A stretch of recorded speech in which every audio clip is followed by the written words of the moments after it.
In today's video, I'm going to show you how to manage SSL/TLS handshakes with full, strict mode in Cloudflare.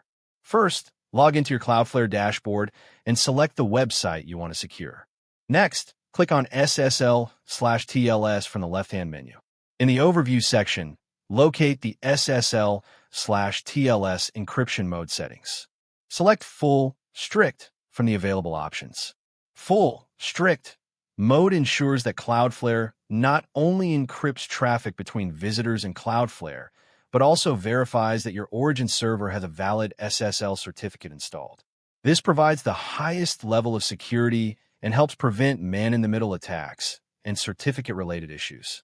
After enabling full, strict, make sure your origin server has a valid certificate issued by a trusted certificate authority or a Cloudflare origin certificate.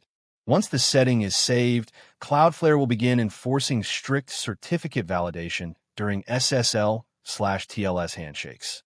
And that's it. Thank you for watching this video. Please feel free to use the affiliate link in the description.